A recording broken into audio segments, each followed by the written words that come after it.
যাদের হৃদয়ে আছে আল্লাহর ভয়, তারা কভু পথ ভুলে যায় না।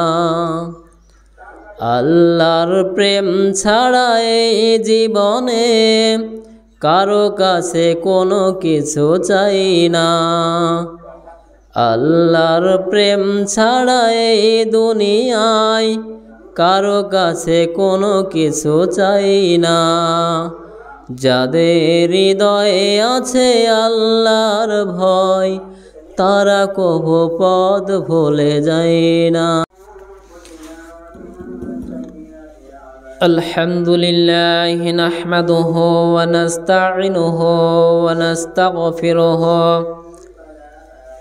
ওয়া নাউযু বিল্লাহি মিন শুরুরি আনফুসিনা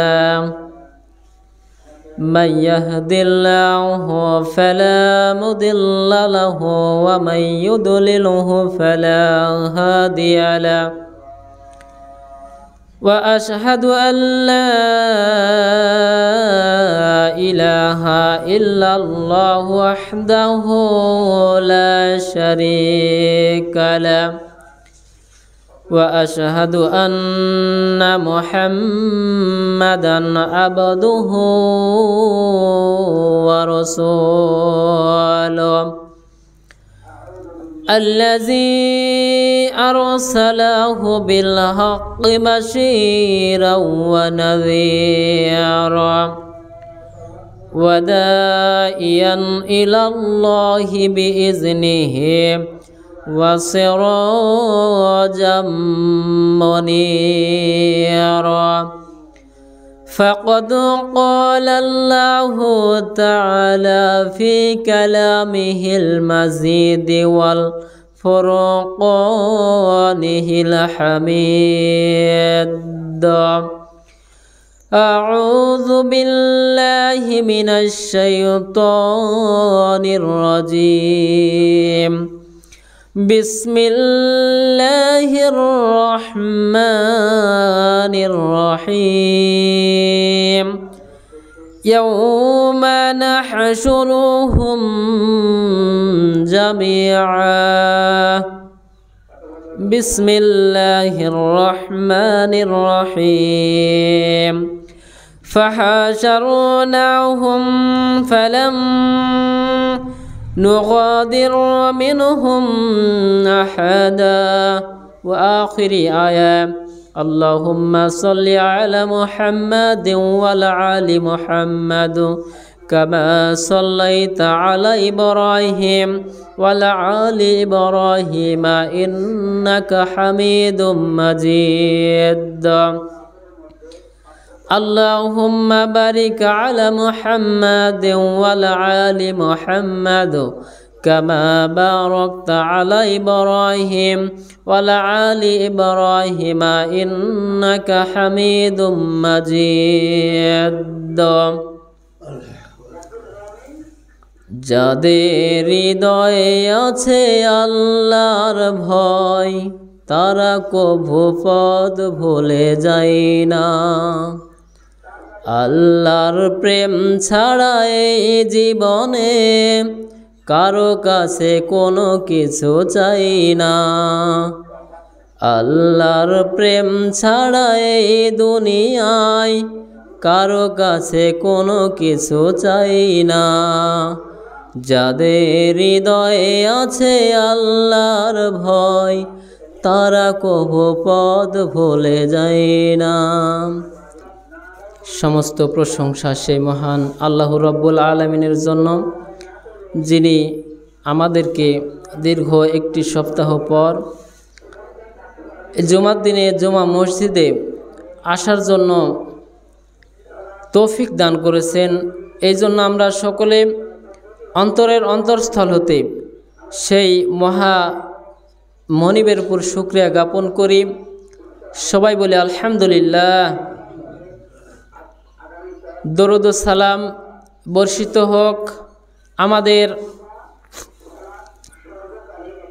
প্রিয় নবী, যিনি আমাদের মুক্তির দিশারি, যিনি আমাদেরকে কিয়ামতের দিন হাসরের ময়দানে আমাদেরকে শাফাত করবেন। আল্লাহ তাআলা তিনাকে শাফাত করার অর্ডার দিবেন। এই জন্য সেই রসুলের প্রতি আমরা দরুদ ও সালাম পাঠ করি, সবাই বলি সাল্লাল্লাহু আলাইহি ওয়াসাল্লাম। আজকের খুতবার বিষয়বস্তু হচ্ছে হাসরের বর্ণনা। হাসরের বর্ণনা, আসলে হাসরের ময়দানে কি হবে। আল্লাহ তাআলা সূরা আনআমের মধ্যে বললেন, সূরা আনআমের 22 নম্বর আয়াতে বললেন, ইয়াউমা নাহশুরুহুম জামিয়া। প্রত্যেক জীবকে প্রত্যেক মাখলুকাতকে আল্লাহ তাআলা কিয়ামতের দিন একত্রিত করবেন। প্রত্যেক জীব, আল্লাহ তাআলা যত মাখলুকাত সৃষ্টি করেছেন প্রত্যেক মাখলুকাতকে আল্লাহ তাআলা ওই দিনে কিয়ামতের দিনে আল্লাহ তাআলা একত্রিত করবেন সকলকে। আবার সূরা কাহফের মধ্যে বললেন, সূরা কাহফের 47 নম্বর আয়াতে বললেন, তাদের একত্রিত করব এবং তাদের মধ্যে কাউকে ছেড়ে দিব না। আমরা এই আয়াত থেকে শিক্ষা গ্রহণ করব এই, আমরা আমাদের মনের মধ্যে যদি কোনো কুমন্ত্রণা এসে থাকে, আসলে কিয়ামতের দিন কি, কিয়ামতে আমাদের হাসরের ময়দানে একত্রিত হবে, এটা আমাদের যদি মনের মধ্যে কুমন্ত্রণা এসে যায় তাহলে এই আয়াতকে আমরা ফলো করব। কারণ আল্লাহ তাআলা বললেন তাদের সকলকে আমি কি করব, একত্রিত করব এবং কাউকে এখান থেকে ছাড় দিব না, ছেড়ে দিব না, এখানে আসতেই হবে। আল্লাহু রাব্বুল আলামিন আল্লাহ রসুলকে জানিয়ে দিলেন। সহিহুল বুখারীর মধ্যে বর্ণনাটা এসেছেন, বুখারীর 6522 নম্বর হাদিসের বর্ণনা। আল্লাহ রসুল সাল্লাল্লাহু আলাইহি ওয়াসাল্লাম বলেছেন, আবু হুরায়রা থেকে বর্ণনাটা এসেছে। আল্লাহ রসুল সাল্লাল্লাহু আলাইহি ওয়াসাল্লাম বলছেন যে কিয়ামতের দিন হাসরের ময়দানে 3 শ্রেণী মানুষকে নিয়ে হাসরের ময়দান গঠিত হবে। 3 শ্রেণীর মানুষকে নিয়ে হিসাব নিকাশ শুরু হয়ে যাবে। আমরা যেন এই 3 শ্রেণীর মধ্যে যেন প্রথম শ্রেণীতে যেন আমরা থাকতে পারি। আল্লাহ তাআলা যেন আমাদের সকলকে সেই তৌফিক এবং কাজ করার তৌফিক দান করেন। আল্লাহ রসুল বললেন, কিয়ামতের দিন হাসরের ময়দানে 3 শ্রেণীর মানুষকে নিয়ে কিয়ামত সংগঠিত হবে, হাসর শুরু হবে, হিসাব নিকাশ শুরু হবে। প্রথম শ্রেণীর মানুষ তারা কি করবে, তাদের মনের আকাঙ্ক্ষা থাকবে, আশা আকাঙ্ক্ষা থাকবে আমরা জান্নাতে যাব, কারণ তারা কোনো অন্যায় কাজ করেনি, আল্লাহ তাআলার সঠিকভাবে দাসত্ব গোলামি করেছেন। তাদের আশা আকাঙ্ক্ষা থাকবে সেই সময় আমরা আল্লাহ তাআলা আমাদের সকলকে কি করবে, জান্নাতে দিবে, এই আশাটা তার মধ্যে থাকবে। সে আশা নিয়ে ওই হাসরের ময়দানে থাকবে। দ্বিতীয় নম্বরে বললেন, ওই ব্যক্তি, যে ব্যক্তি জাহান্নামের ভয় করবে, জাহান্নামের ভয় করে তাদের অন্তরটা কম্পনিত হবে, অন্তরটা কেঁপে যাবে। আহা, আমি যদি আজকের এই দিনে যদি ধরা পড়ে যায়, আমার আমলনামা যদি হালকা হয়ে যায়, তাহলে আমাকে জাহান্নামের দিকে যাইতে হবে, জাহান্নামের কঠিন আগুনে পড়তে হবে।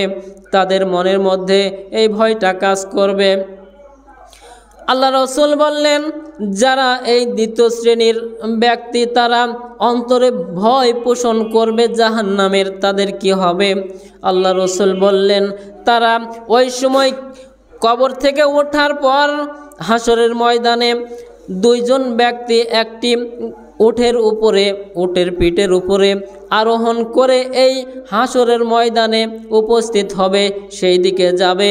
আবার বললেন কেউ কেউ আছে একটি উটের উপরে তিনজন ব্যক্তি উটের উপর, উটের পিঠের উপর আরোহণ করে সেই ময়দানে হাজির হবে।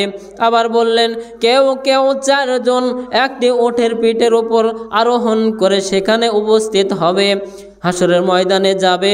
আবার বললেন কেউ কেউ একটি উটের পিঠে 10 জন ব্যক্তি আরোহণ করে ওই কিয়ামতের হাসরের ময়দানে যাবে। আল্লাহর রাসূল বললেন তারা হবে দ্বিতীয় শ্রেণীর ব্যক্তি, যাদের অন্তরে থাকবে আল্লাহ তাআলার জাহান্নামের ভয় থাকবে। তারা এই অবস্থায় তারা হাসরের ময়দানে উপস্থিত হবে। আর তৃতীয় শ্রেণীর যে ব্যক্তিগুলা হবে তারা কি হবে, তাদের সঙ্গে আগুন মিশ্রিত হবে, তাদের সঙ্গে আগুন, জাহান্নামের আগুন বসবাস করবে। তারা যদি কি করে, বিশ্রাম নেয়, একটি জায়গায় বিশ্রাম নেয়, কবর থেকে উঠে সেই দিন হাসরের ময়দানে যাওয়া অবস্থায় রাস্তাঘাটে যখন বিশ্রাম নেবে তখন কি হবে, আগুনও তাদের সঙ্গে বিশ্রাম নেবে, কারণ তাদেরকে আগুন তাদেরকে নিয়ে যাবে ওই হাসরের ময়দানে। আল্লাহ রাসূল বললেন তাদের সঙ্গে বিশ্রাম করবে ওই আগুন। আবার কি বললেন, তারা যখন কি করবে, কোনো জায়গায় ঘুমাতে যাবে, রাত কাটাবে, তখন আগুনও তাদের সঙ্গে রাত কাটাবে, ঘুমাবে। আবার বললেন যেখানে সন্ধ্যা করবে তারা, সেখানে আগুনও তাদের সঙ্গে সন্ধ্যা করবে। আবার কি বললেন যারা ওই ব্যক্তিগণ যেখানে সকাল করবে তখন আগুনও তাদের সঙ্গে সকাল করবে মিশ্রিত হয়ে। আবার বললেন তাদেরকে না নিয়ে আগুন কোনো সময় তাদের পিছ ছাড়বে না। তার মানে বললেন আল্লাহ রাসূল বলেছেন প্রথম শ্রেণীর ব্যক্তি যারা হাসরের ময়দানে যাবে, যাদের হিসাব নিকাশ হবে, তারা সবচাইতে উত্তম ব্যক্তি। সুবহানাল্লাহ। সর্বপ্রথম ব্যক্তি, প্রথম শ্রেণীর যে ব্যক্তি তারা হলো আল্লাহর কাছে সর্বোত্তম ব্যক্তি। দ্বিতীয় নাম্বার ব্যক্তি যেগুলো হবে তারা হবে তার চাইতে কম ভালো ব্যক্তি। আর তৃতীয় শ্রেণীর ব্যক্তি তারা হবে কাফের, মুশরিক, মুনাফিক, এই জাতের মানুষ হবে তৃতীয় শ্রেণীর ব্যক্তি। এই জন্য তিন শ্রেণীর মানুষের হিসাব নিকাশ হবে হাসরের ময়দানে। আমরা যেন প্রথম শ্রেণীতে, আল্লাহ তাআলা আমাদের সকলকে উত্তীর্ণ করে প্রথম শ্রেণীতে আমরা যেন হাসরের ময়দানে যেতে পারি। আল্লাহ তাআলা যেন আমাদের সকলকে তৌফিক দান করেন। সবাই বলি আল্লাহুম্মা আমিন। আল্লাহ রাসূল বললেন হাসরের ময়দানে উঠবে, কিভাবে উঠবে? আল্লাহ রাসূল সাল্লাল্লাহু আলাইহি ওয়াসাল্লামের হাদিসে এসেছেন, আম্মা জান আয়েশা রাদিয়াল্লাহু তাআলা আনহা তিনি বলছেন ইয়া রাসূলুল্লাহ যে হাসরের ময়দানে, হাসরের মাঠে আমাদের সকলকে নগ্ন দেহে, নগ্ন পথে, খালি পায়ে উঠতে হবে, শরীরে কিছু থাকবে না। তাহলে আমরা তো নারী, আমাদের নারী লজ্জাস্থান, পুরুষেরা দেখবে, এটা কেমন করে হতে পারে? এটার আমার বোঝা আসে না। আল্লাহ রাসূল বললেন হে আয়েশা তুমি চিন্তা করো না, টেনশন করো না, যে ওই দিনে এমন অবস্থা হবে তাদের নিজের যে বিপদ হবে কিয়ামতের দিন, সেদিন নিজের বিপদকে এই ভয়ানক মনে করে নিজের যে আমাকে বাঁচতে হবে, হাসরের ময়দানে আমাকে বাঁচতে হবে, জাহান্নামের চিন্তা থাকবে, আহা আমার কি হবে, এই চিন্তা ভাবনা করে তার যে চিন্তা ভাবনা আসলে একজন নারীর লজ্জাস্থানের দিকে তাকাবে, এই চিন্তাটা তার মাথার মধ্যে থাকবে না। আল্লাহ রাসূল সুন্দর করে বোঝায় দিলেন, তার মানে হাসরের মাঠ কিয়ামতের দিন অত্যন্ত ভয়ানক হবে। এই জন্য কিয়ামতের দিন আমাদের উঠতে হবে নগ্ন পথে, নগ্ন পায়ে, নগ্ন শরীরে এবং খাতনাবিহীন। আমাদের খাতনা দেওয়া আছে কিন্তু সেই দিনে কোনো খাতনা থাকবে না, খাতনাবিহীন উঠতে হবে। আবার বললেন কি, যখন আমরা কিয়ামতের ময়দানে যাব তখন কি হবে? মানুষকে, কাফের মুশরিকদেরকে কি করবে? ওখানে আমরা যে এখন চলাফেরা করছি পায়ের উপর ভর দিয়ে আমরা চলাফেরা করছি, ওই দিনে আল্লাহ তাআলা কাফের মুশরিক বেঈমানদেরকে বলবে, তোমরা কি করো? তোমরা মুখের উপর ভর দিয়ে হাঁটতে থাকো। সাহাবীগণ জিজ্ঞাসা করলেন, ইয়া রাসূলুল্লাহ, এটা কি সম্ভব? এটা কিভাবে সম্ভব? মানুষ মুখের উপর ভর দিয়ে হাঁটবে?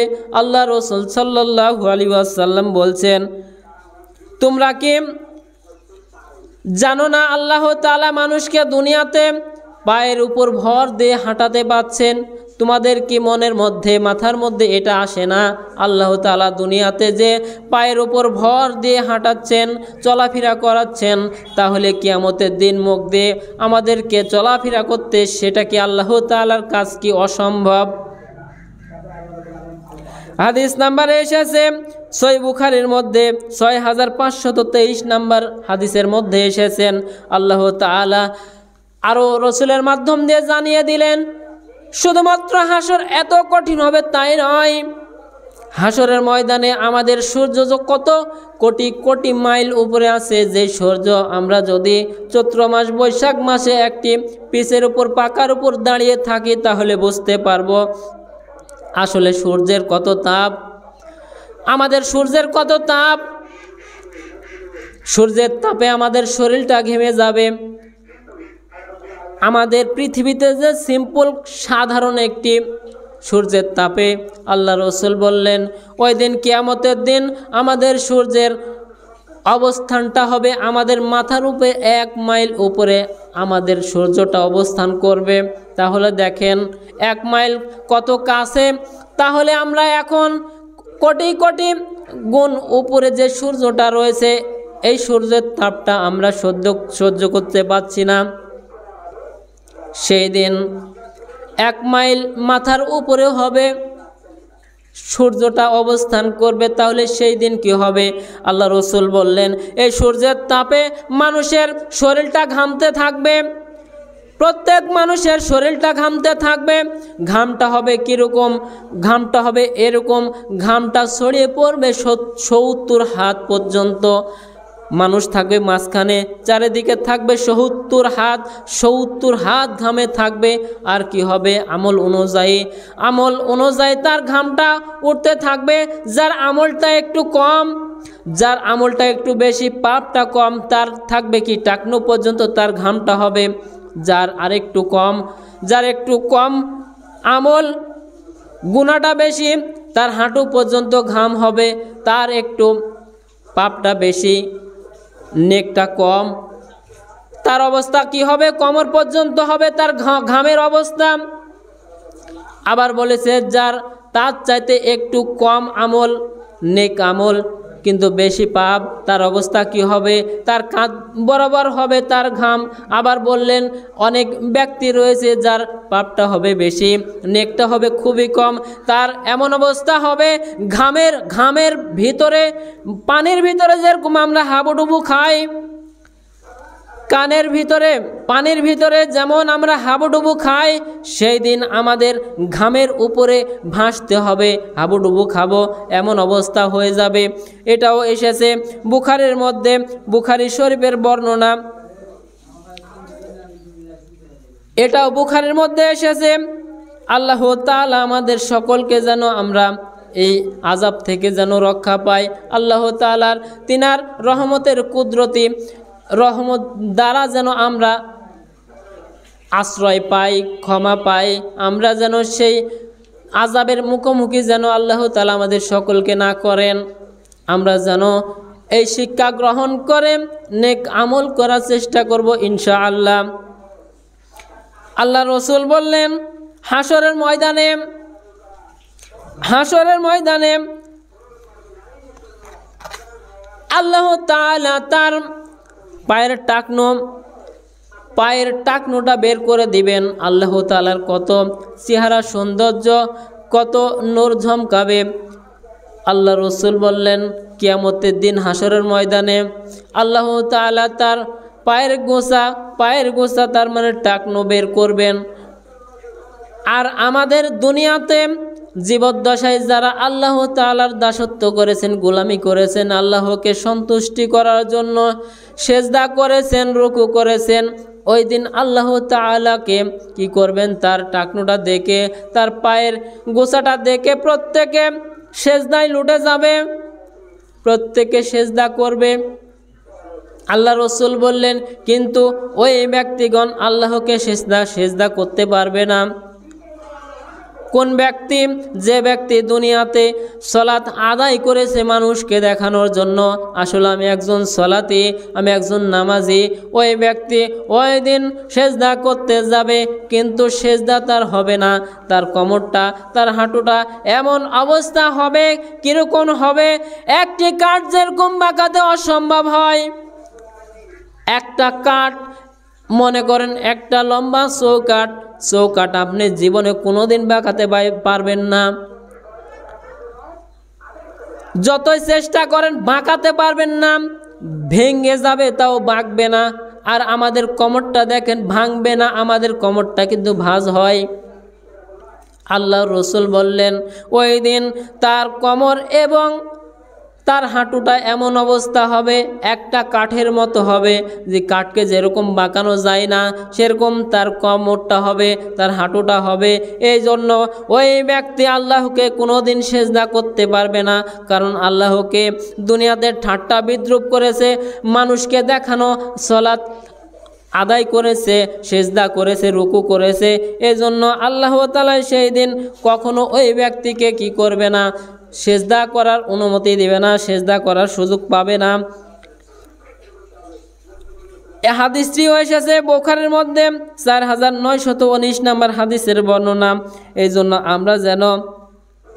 আমরা যেন লোক দেখানো আমল না করি, আমরা এই দিকে লক্ষ্য রাখতে হবে। কারণ আমাদের নিজেদের আমল নিজে দেখতে পাবো। এটাও এসেছে সহিহ বুখারীর মধ্যে এসেছে 7512 নম্বর হাদিসের বর্ণনা। আল্লাহ রসুল সাল্লাল্লাহু আলাইহি ওয়াসাল্লাম বলেছেন, প্রত্যেক মানুষের, প্রত্যেক উম্মতের, প্রত্যেক জীবকে, প্রত্যেক মুসলমান হোক, যে কোনো বান্দা হোক, প্রত্যেকের আমলনামা তার সামনে পেশ করা হবে। দুনিয়াতে তুচ্ছ একটা আমল করেছেন, যেটা আপনি কোনোদিন কল্পনাই করতে পারেননি, আল্লাহ তাআলা সেই দিন দেখাবেন, অমুক দিনে অমুক একটা সুন্দর কাজ করেছেন, নেক আমল করেছেন, সেটাও দেখাচ্ছে। আবার এমন একদিন গোপনে হোক, প্রকাশ্যে হোক, আপনার মনে নাই, আমার মনে নাই, একটি খারাপ কাজ করেছি, বদ কাজ করেছি, সেটাও আপনাকে দেখানো হবে। সেদিন আফসোস করে বলবেন, হায়, একটি সিম্পল সাধারণ একটি গুনাহ করেছি, সেটাও আমার সামনে দেখানো হচ্ছে। একটি সাধারণ সিম্পল একটা গুনাহ করেছি, সেটাও আমার কাছে দেখানো হচ্ছে।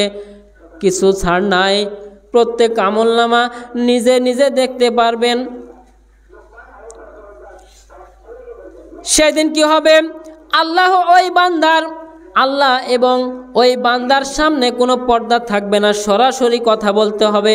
ওই বান্দা আল্লাহর কাছে সরাসরি কথা বলবে, তার আগে পাশে কিছু থাকবে না। ডান দিকে তাকাবে ওই বান্দা, ডান দিকে তাকিয়ে দেখবে যে আমার পূর্বে দুনিয়াতে বেঁচে থাকতে যে আমলটা পাঠিয়েছি, হয় বদ আমল, হয় নেক আমল যে পাঠিয়েছি, ওই আমল তার ডান দিকে থাকবে। আবার কি করবে, বাম দিকে তাকাবে, আবারও দেখবে ওই দিকেও কিছু নাই, শুধুমাত্র দুনিয়াতে বেঁচে থাকতে যে আমলটা আখিরাতের জন্য পাঠিয়েছি, এটা বাম দিকে রয়েছে। এই দিকে সামনে যখন তাকাবে, সামনে দেখবে শুধু জাহান্নাম আর জাহান্নাম, এটা দেখে ভয় পেয়ে যাবে। আল্লাহ তাআলা এবং বান্দার মধ্যে কোনো পর্দা থাকবে না, দুভাষী থাকবে না।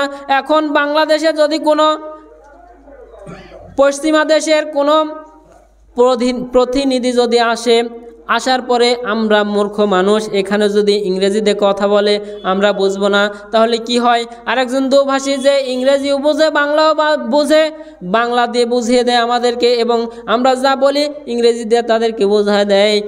আবার কি করেন, সৌদি আরব থেকে যদি কোনো ব্যক্তি আসে এখানে, তাহলে কি করবে, একটি দুভাষী লাগবে, আরবি বোঝার জন্য, বাংলা বোঝার জন্য। আমরা বাংলা বলবো, সেটা সৌদি আরবের প্রতিনিধিকে আরবি দিয়ে বোঝাতে হবে। প্রতিনিধি যখন আরবি দিয়ে বলবে, বাংলা দিয়ে আমাদেরকে বোঝাতে হবে। কিন্তু সেই দিন কোনো দুভাষী থাকবে না, কোনো দুভাষী থাকবে না, শুধুমাত্র থাকবে বান্দা আর আল্লাহ তাআলা। আল্লাহ তাআলা সরাসরি কথা বলবেন, সেটা বুঝতে হবে।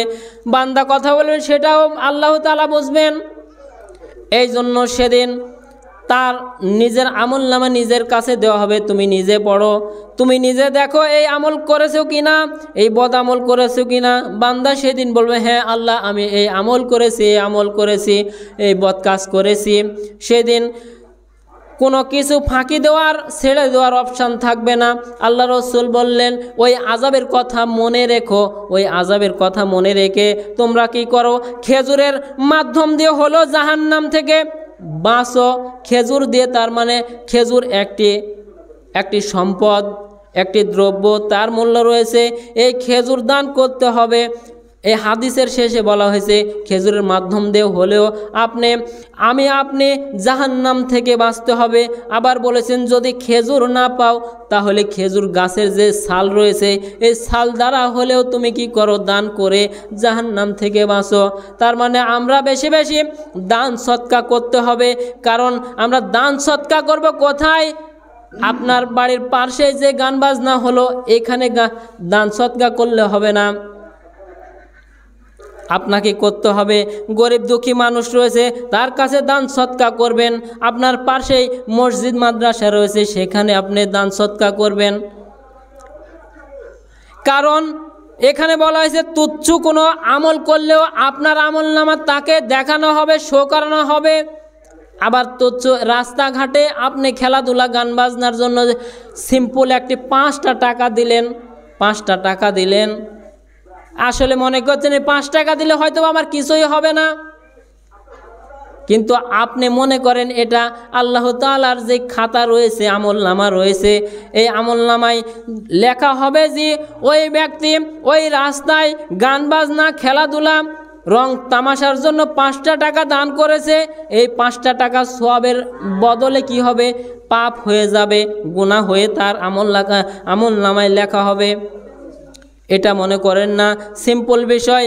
আসলে সিম্পল বিষয় তখন কঠিন হয়ে দাঁড়াবে সেই দিন কারো কাছে। গত জুমায় বলেছি, তার নিজের সন্তান, তার নিজের স্ত্রী, যাকে টাকা পয়সা দিয়ে, শরীরে শ্রম দিয়ে, অর্থ উপার্জন করে তাকে খাওয়ানো পড়ানো হচ্ছে, কিন্তু ওই দিন অস্বীকার করবে, না, পৃথিবীতে আমার কোনো পিতা ছিল না, আমার কোনো স্বামী ছিল না, আমার কোনো ছেলে সন্তান ছিল না, আমার পিতামাতা ছিল না। সেই দিন প্রত্যেকে অস্বীকার করবে। এই জন্য দুনিয়াতে নেক আমল করব, জাহান্নাম থেকে বাঁচতে হলে বলা হয়েছে সিম্পল সাধারণ একটি খেজুরের মাধ্যম দিয়ে হলেও জাহান্নাম থেকে বাঁচতে হবে, অথবা খেজুরের ছালের বিনিময়ে হলেও জাহান্নাম থেকে বাঁচতে হবে। আল্লাহ তাআলা আমাদের সকলকে বোঝার এবং আমল করার তৌফিক দান করুন। সবাই বলি আল্লাহুম্মা আমিন। এখন আসেন, আমরা সালাতে আসি, কিন্তু নামাজে আসি, একটি ভয়ানক গুনাহ। আমরা সিম্পল গুনাহ, এটা কিন্তু সিম্পল গুনাহ নয়, সাধারণ গুনাহ নয়। আমরা সালাতে আসি, আসার পরে কি হয়, ইমাম যখন মসজিদে সালাত আদায়ের নিয়ম কিন্তু মহিলারাও আসবে এবং পুরুষগণও আসবে, পুরুষেরাও আসবে, মহিলারাও আসবে।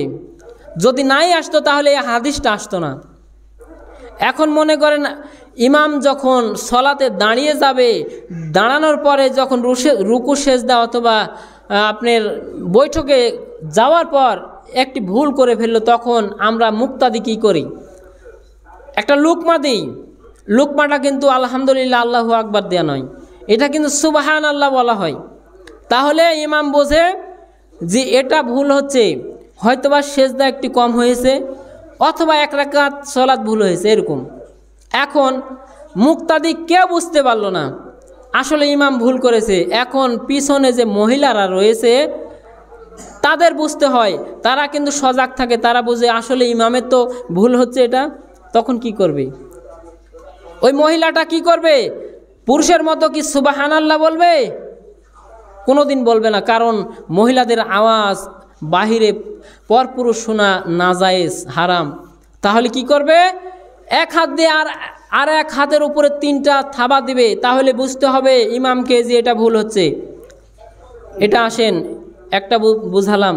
আরেকটি, এটা কিন্তু হাদিসের কথা, আরেকটি হাদিসে বলা হয়েছে মানুষ মুসলমান যখন কি করে, রাস্তাঘাটে যায়, আমরা সলাতে আসছি, শরীরে কিছু সুগন্ধি মেখে কিন্তু এসেছি। আমরা যারা পুরুষ তারা কিন্তু সুগন্ধি মেখে আমাদের আসতে হয়, এটা কিন্তু আমাদের কর্তব্য, দায়িত্ব, এটা সুন্নত। আর মহিলারা কিন্তু সুগন্ধি মেখে, যতই সুগন্ধি মাখেন না কেন, আল্লাহ রসুল বলেছেন যখন মহিলারা রাস্তাঘাটে হাঁটবে তখন তাদের সুগন্ধি যেন ছড়িয়ে না পড়ে, তাদের পর্দা ঠিক থাকবে, সব কিছু ঠিক থাকবে, কিন্তু সুগন্ধি যে মাখবে এটা মাখা হারাম। তাহলে এখন আসেন, তাদের নামাজে আসার পর আওয়াজ দেওয়া যাবে না, 3টা থাবা দিয়ে লুকমা দিতে হবে, তারা বাড়ির বাইরে বের হবে, পর্দা সহকারে সুগন্ধি মাখতে পারবে না। তাহলে রাস্তাঘাটে হাঁটছে, এমন বর্গা লাগাচ্ছে, তার মুখটা খোলা রাখছে, তাহলে এটা সুন্নতের মধ্যে পড়লো। পর্দাটা হলো, দেখেন মহিলাদের কয়েকটি কাজ রয়েছে, 4টি কাজ রয়েছে, সিম্পল সাধারণ 4টি কাজ করলে মহিলারা কিন্তু জান্নাতে প্রবেশ করবে। 5 ওয়াক্ত সালাত আদায় করা তাদের জন্য কর্তব্য, কিন্তু 5 ওয়াক্ত সালাত কিন্তু মাসের মধ্যে 30 দিন মহিলারা আদায় করতে পারে না। তাদের জন্য 3 দিন, 5 দিন, 10 দিন এদের এই যে সালাতটা আল্লাহ তাআলা কোনোদিন কাজা আদায় করা লাগবে না, কোনোদিন করে নেবেন না, তার মানে এটা সবসময় করা লাগে না। স্বামীর খেদমত এটাও কিন্তু করা লাগে না। স্বামী যখন বাইরে যায় তখন স্ত্রীদের দায়িত্ব থাকে না স্বামীর খেদমত করা, কারণ স্বামী বাড়িতে থাকে না। সিয়াম পালন করা, রমজান মাসে 30টি সিয়াম তাও পালন করতে পারে না, এটাও বাধ্যতামূলক নয় যে আসলে 30টি আদায় করতে হবে, মাঝখানে যে 3টি, 5টি, 10টি এটা কাজা পড়ে যায়। কিন্তু এমন একটি জিনিস, এটা 24 ঘন্টার মধ্যে 24 ঘন্টায় আদায় করতে হবে, সেটা হলো পর্দার মধ্যে থাকতে হবে। আপনি রাস্তাঘাটে বের হবেন, পর্দার মধ্যে থাকতে হবে। কিন্তু এমন আমরা মনে করছি এটা সিম্পল একটা গুনাহ, আমরা সিম্পল বিষয় মনে করছি, কিন্তু এই গুনাহটা যে আপনার আমল নামায় কী হবে সেটা আপনি বুঝতে পারছি না, আপনি বুঝতে পারছি না আসলে এটা কেমন গুনাহ। আল্লাহ তাআলা আমাদের, কারণ দায়ুস বলা হয়েছে আমাদেরকে, আমাদের অধীনস্থ, আমাদের মাতা, আমাদের স্ত্রী, আমাদের সন্তান, এদেরকে আমাদের পর্দায় আমরা আনতে পারছি না, তাদেরকে রাখতে পারছি না, তাহলে আমাদের ব্যর্থতা, তাহলে আমরা দায়ুস। শুধুমাত্র ওই নারীই জাহান্নামে যাবে না, সঙ্গে 3জন 4জন ব্যক্তিকে নিয়ে জাহান্নামে যাবে। তাহলে আমাদের দায়িত্ব পুরুষদের উপর, আমরা কামাই করে খাওয়াই পুরুষেরা, সব কিছু করে পুরুষেরা, দায়িত্ব হলো পুরুষের উপর। আমরা যেন আজকে থেকে প্রত্যেকে আমাদের সন্তান, আমাদের মেয়ে, আমাদের মা, আমাদের স্ত্রীকে যেন পর্দার মধ্যে রাখতে পারি। আল্লাহ তাআলা আমাদের সকলকে যেন এই আমল করতে পারি, তৌফিক দান করুন। সবাই বলি আল্লাহুম্মা আমিন। এই বলে আমার খুতবা এখানে শেষ করছি। আমার বলার মধ্যে যদি কোনো ভুল ত্রুটি হয়ে থাকে আল্লাহ তাআলা যেন আমাকে ক্ষমা করেন, এবং আমার কথার মধ্যে দিয়ে যদি আপনাদের মনে কোনো কষ্ট পেয়ে থাকেন আল্লাহর হস্তে আমাকে ক্ষমা করবেন।